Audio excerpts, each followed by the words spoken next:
үй жайсыз, салынған ақшасыз, көшеде сызылып қалғандар деле көп. Жөн эле 5-10 жылдап үй жай мыйзамдаштыра албай жүргөндөр. Анан ушул маселе боюнча оюңуз кандай? Президенттикке келгенде өзүңүз аласызбы деген суроо. Ооба, туура айтасыз. Далеко участокке кирип алып, же үй бүтпөй, сотто ушундай жүргөн, ушундай болуп аткан моменттер өтө көп экен. Мен жана инвесторлор жөнүндө айтпадым. Айрыкча ошо чет өлкөдөн келген инвесторлорду биздин өзүбүздүн эле кыргыздарыбызда мындай алдап аткан учурларыбыз да көп экен. Эчтеке бир тыйын акча салбай доляга кирип алып, учредитель болуп кирип алып, анан тигини коркутуп, сот аркылуу, фин полиция аркылуу ушундай кылып туруп, анан кетирип ээлеп алган учурлар да бар экен да. Анан ошо сот бүтпөй, ошо менен токтоп калган. Мындай зданиялар көп, элдер да көп арызданып келген боюнча.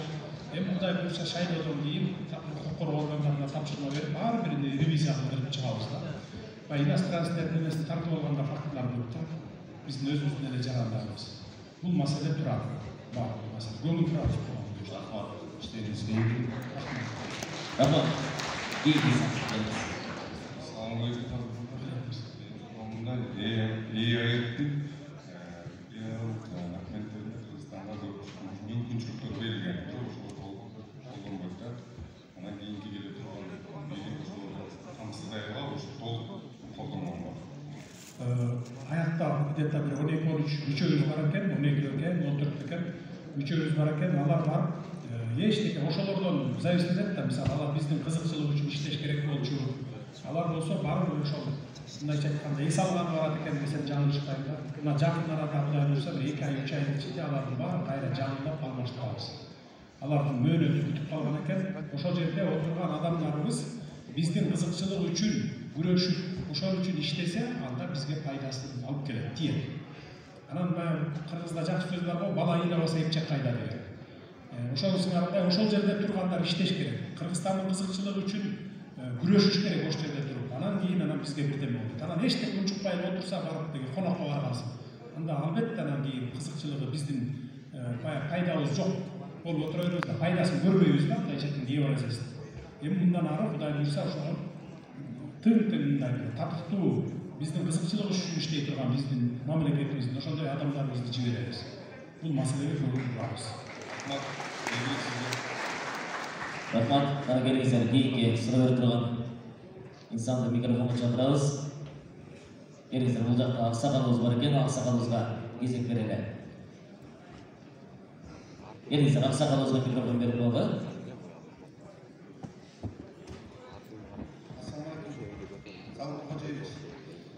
Мен сизди жанагы түштүктөн шайлоодон көрүп аттык. Бир айда айттык го, красавчик. Кожоевич президенттер көрсөтүп түштүктөн биздин өзүбүздүн коллега экен. Ошон үчүн келгеле баягы балдарды коюп барбыз, сыймыктар атабыз. Рахмат. Эми спортсмендер чыккандан кийин спортсмендердин көбүнө айтып келдик. Биздики мындай да, сиз келгенде қазір коррупция, реформа кылабыз деп келдиңиз. Бизден кийин келген коррупцияны спорттун арасында билбей кетчү. Сиздер билесиңер, канча президент болду, президенттин жанында жанагы советтик дегендер болду, бүт бары ичерилер чыгарылат, же болбосо бет караларда бирөөгө айткан жок. Ошону бүт базы президенттин жанына келгенде тескери сөздөр жеткиziп ашты да. Себеби деген алар өздөрү иштебеген, өздөрү билбеген, көйгөй билбеген кишилер отуруп аткан. Мен сизге жақсы бір өзіміздің жанымызға спортқа советтік алсаңыз, келіп түз айтқан, құлча айтқан, қырғыз елінде не болып жатқан себебін жаңағы жігіт сөйлеп өтті. Бізді кетіп, соның арасында мен еңбек сіңген машин тұрғышыда чемпионды дайраған кіші бізді кетірген. Мына еліміз бар, білет қош керек.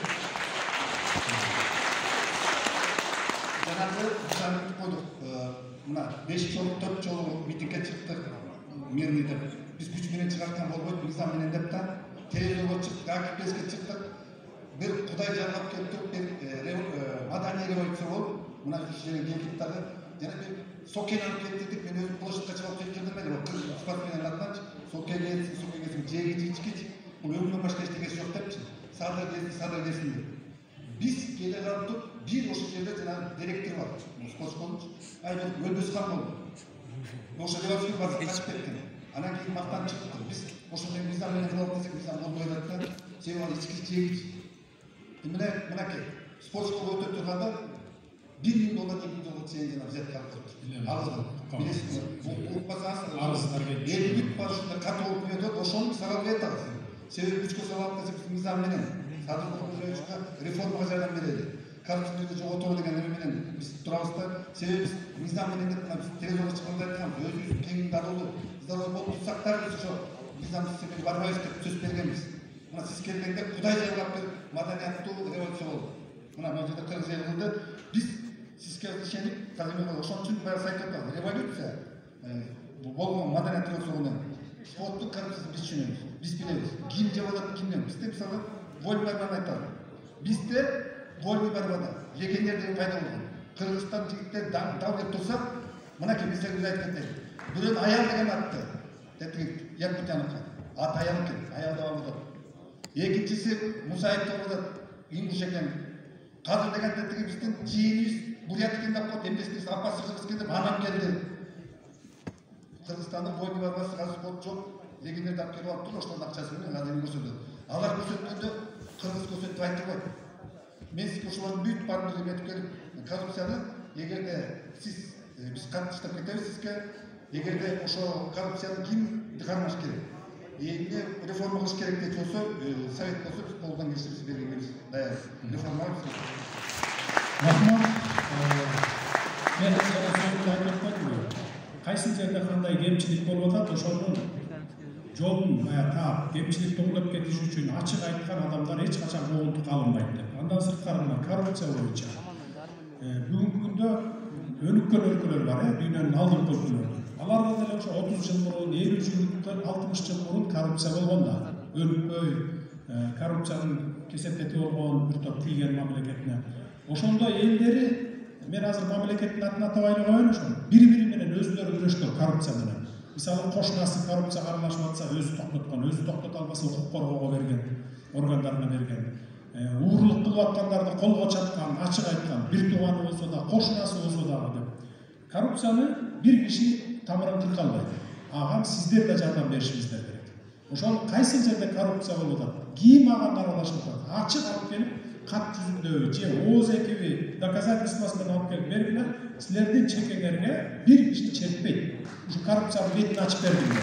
Ага мен кетип бүтпөй алам. Эгерде менден ылдый бирөөлөр ошондой кылып чекеңерге чертип, сен мени коррупцияга ачып салдың деп дагы башка чиновниктердин катышы болсо, мына Кудай берген азыр интернет турат го. Бир саатта Кыргызстандын булуң бурчуна чейин жеткирип атпайбызбы? Кандай гана маалымат болбосун. Ошон үчүн эч коркпоңуздар. Кайра тескерисинче жардам бериңиздер ошондой аралашып атканга. Жанагы спорт школунун директору боюнча мына 2 арыз келип түштү, 2 арыз. Бирок өткөн чак болуп калат экен. Баягы былтыр, анан быйыл баягы спорт школуга балдарды алып атканда $1000 алат экен ошо ар бир баладан. Эми кантип ошол окат болсун ушул жерде $1000. Тиги алыскы алайдан келгенде мисалы каяктан $1000 алды? $1000 жок, кетет башка катыксыз бир эптеп-септеп бир байкушту алат. Мына биздин спортубуздун да өнүкпөй аткан ошондон да. Жакшы спортчулар чыкпай атканда ошо кесепет ошондон болуп атпайбы? Акчасы барлар балдарын тапшырып коет, бирок ал жакшы тың спортсмен эмес. Акчасы жок, кыйын спортсмендер кайра кетип калып атат, жана айылдарга кайра кетип калып атат деп атпайсыңарбы ошо? Муну биз тамырынан жок кылып кыркабыз, Кудай буйрса.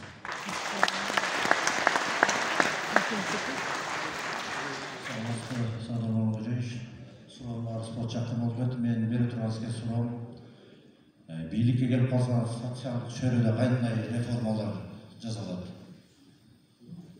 Социалдык чөйрөдө мисалы мына биз больницаларыбыз жетишпейт, мектептерибиз жетишпейт, садиктерибиз жетишпейт. Буларга биз Кудай буйрса инвестор таптык.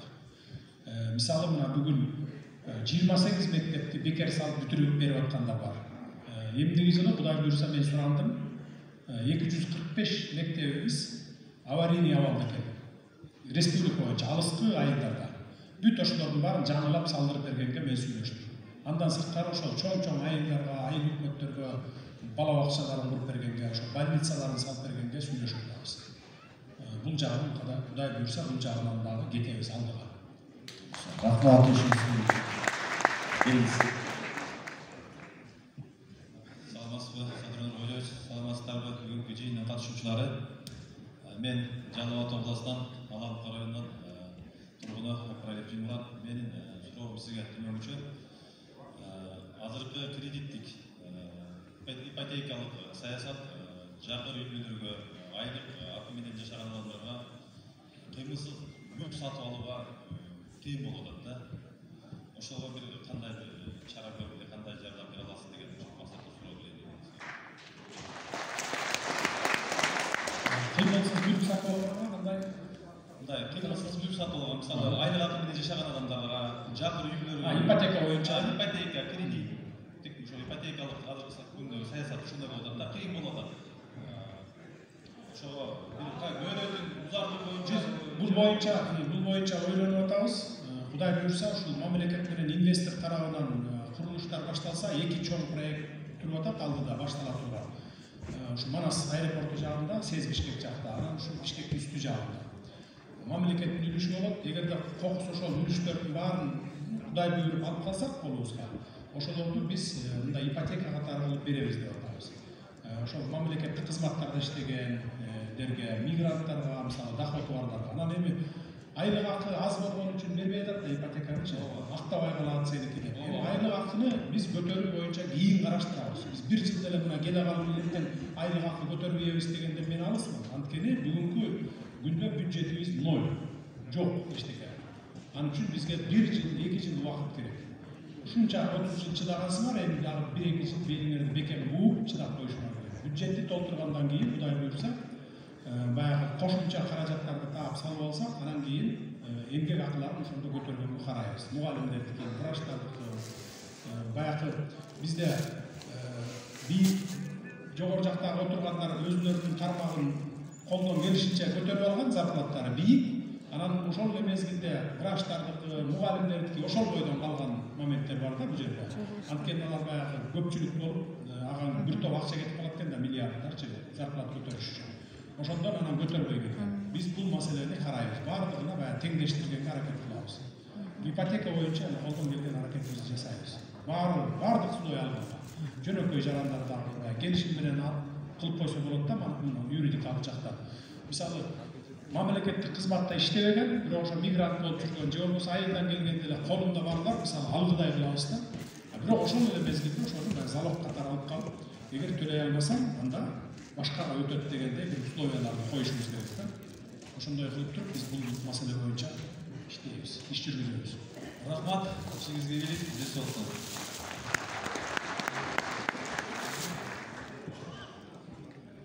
Салам алейкум. Я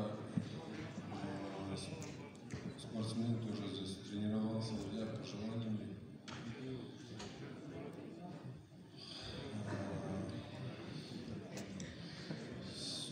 Низов Чуйский.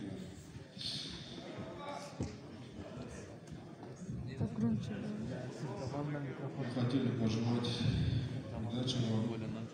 Полностью снизу мы все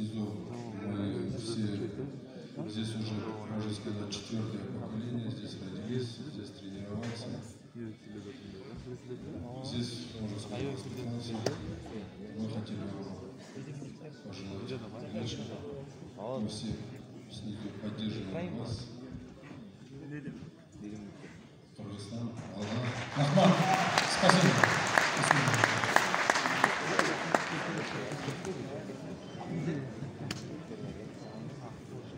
Чоң рахмат. Ардактуу спортчулар, ардактуу байгелер. Анда бул жакка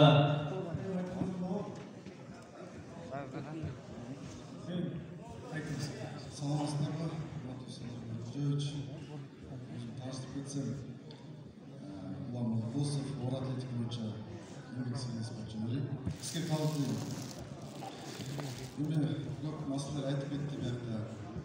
Ишенебиз сизге. Сиздин политикаңызды колдойбуз. Анан жана айтып кеткендей, кыргыз улусу кийимини 2 жолу көтөрүлөт. Бир президент чектөөлгө барганда ана спортчу ийгиликке жеткен. Ошол үчүн ийгиликке жете берели. республикабыз өтөрүлсүн. Рахмат. Чоң рахмат. Анымесе ардактуу байкелер келиңиздер.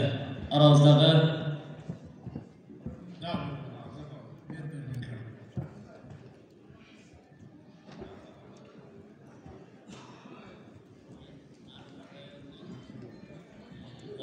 Ayından İsmail Düşek. Aydan sen kız elinin baktağın ayından yaralgan Akçoktay prezident oldu. Emi ben koyum şu korrupsiyonellerdi yoğaltım yönünde de kıyın. Şu küreşmeli tavs, gayret ıskarbayla korrupsiyonelleri götürdü. Temizde tartıp gerek. Temizde tartıp olmayınca Kıtay'da tartıp gerek. Mesela Çin'in oyunca rekansı korrupsiyonellerdi milyondan aşkına geri Akırveli elinin altına çıkar, abinin altından Kıtay'da gol tutum kesip taşlasa, okuyu beni gol tutum kesip tepki.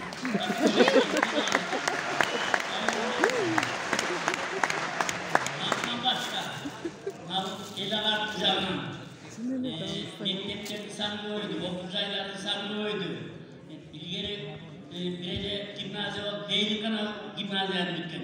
Mektep var böyle gimnaziya, lise yok kaldı, sabatı yok. Şu canına doğru kurtama ayılamayın. Taptatın bilim camına sabat yok. Çünkü okuyucuya ilgili sokağında CTL okuyucuya var bak Türkistan'da. Orada böyle kadınlar camına şöyle kamsızlık çünkü. Okuyucuya da bilim sabatına gördük kursam isteyimde. Anam daha bir mesele ayrılmıştı.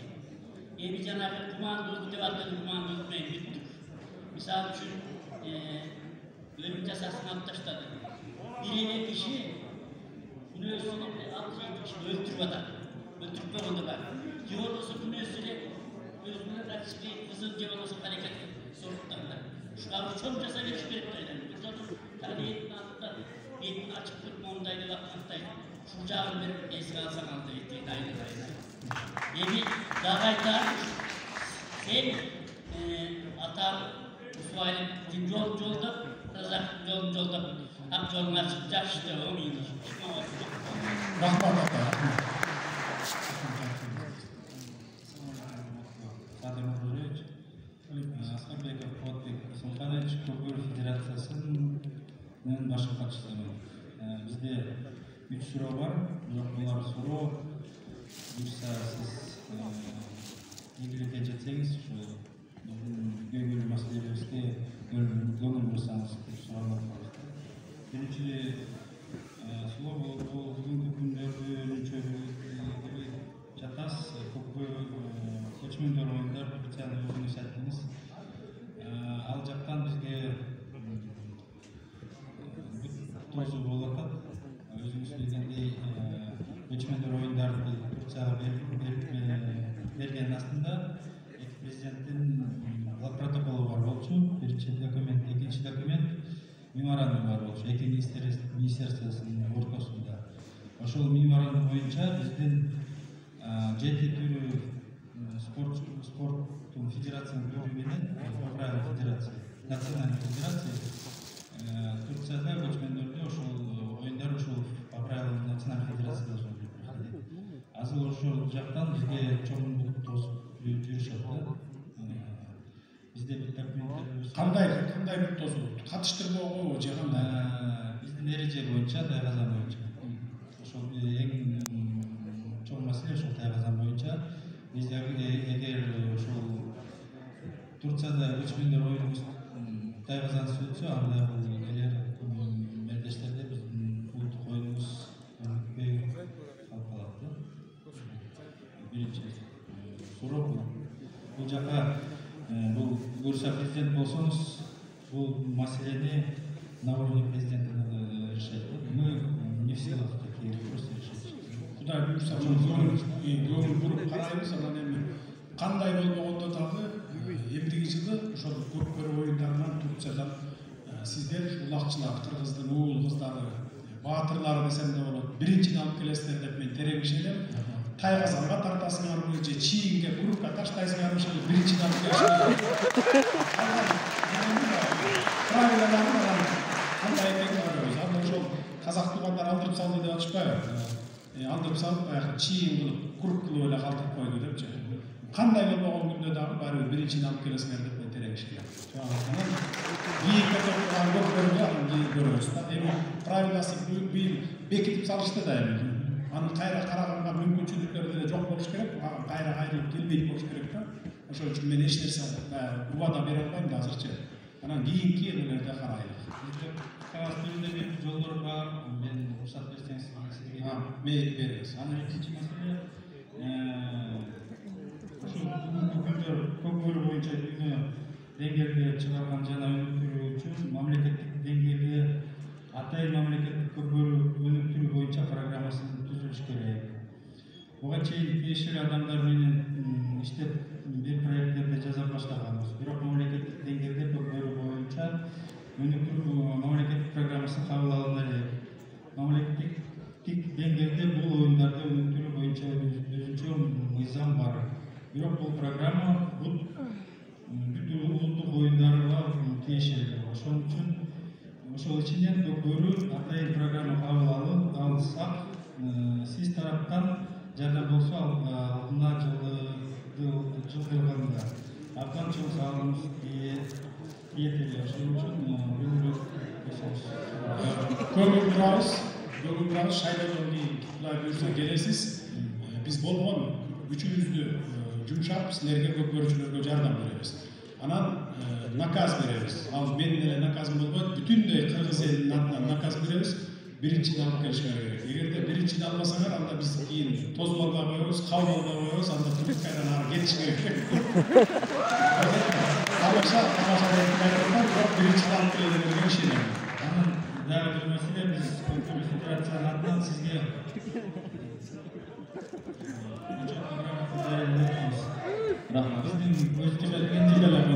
бизге көңүл буруп, бүгүн быйыл Куба президенти өкмөргөнсүз өзүңүз 3 жолу көңүл буруп, ошол үчүн сизге чоң ыраазычылык билдирип, грамота тапшырып жатабыз. Чоң рахмат. Келиңиздер анда эмесе, урматтуу спортчулар, арабыздагы аксакалыбызга кезек берсек, нечендеген чемпиондорду таптап мынакей дүйнө олимпиадаларына чейин алып чыккан Каныбек Осмоналиевди бул жака чакырып алсак. Келиңиз аксакал.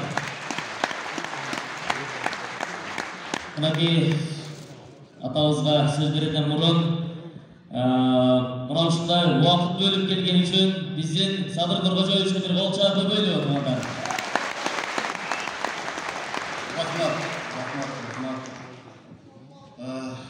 Негизинен Садыр Нуркожоевич өзү азыр биздин алдыбызда айткан кеп сөздөрдүн бүт барында кыргыз спортунун баардык азыркы учурдагы кемчиликтерин өзү атап чыкты. Мен ойлойм, биринчи маселе, биздин кыла турган алдыдагы кызмат жаңы жылда келип калган 10 декабрда биринчи кыргыз элинин тагдырын чече турган, кыргыз жаштарына кызмат кыла турган, кыргыз элинин тагдырына алдыга өсүшүнө жол бере турган президенттик шайлоо болду. Мына бүгүнкү айтылып аткан көбөйдүн суроолордун бүт баары тең ошондон кийин гана чечилет. Же болбосо бүгүнкү күнгө чейин баарынан алданып, баардыгына макул болуп, сатылып отуруп келгенибизди баарыбыздын ички күнөөбүз менен билип коелу. Ошондуктан мен айтар элем мына чындыкты чыркырап сүйрөп айтам. Президентке минтеп, правительство мындай, депутаттар мындай деп айтып отуруп, мына абакка барып, абактын ичинде жатып жөн жатпай, ошол депутаттарга кайрылып, кыргыздын келечегин, кыргыздын сатылып аткан жерлерин, кен байлыктарын бүт баарын айтып отурат. Мындан ары фетичет мамлекетте жүрүп, жалпы кыргыз элине кайрылып отурат. Эмне кылып атабыз, кандай кылалы? Өтөнчө мына биздин өсүп турган жаштарыбызга абдан чоң көңүл буруп атат. Анткени азыркы учурда мурдагыдай жашабай калган, жашай албай калган, мурдакы чиновниктер, коррупционерлер кылып келген ишке каршы аны жактырбаган биздин жаштар мына ушул бүгүнкү күндө каалап турат. Анткени бизге жаштарга кызмат кыла турган, спорт төйрөсүнө кызмат кыла турган, жалпы кыргыз элине кызмат кыла турган, экономиканы көтөрө турган, маданиятты көтөрө турган, чырылдаган президентибиз керек.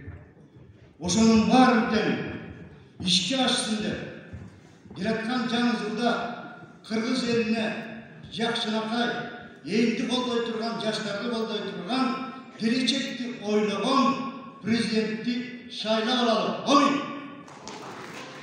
Жанагы айтылган сөз биздин улуу манасыбыздын арбагы менен, биздин манасыбыздын жетти айтылган биздин ой менен, ак элечек кийген апалардын алкышы менен, кыдыр акелердин арбагы менен, жана жалпы бүгүнкү спорт жааматы менен, жалпы кыргыздардын жаштары менен, жалпы кыргыз элинин батасы менен биз жаңы жылда 10 декабрда боло турган президенттик шайлоодо Садыр Нуркожоевичти шайлап алалы.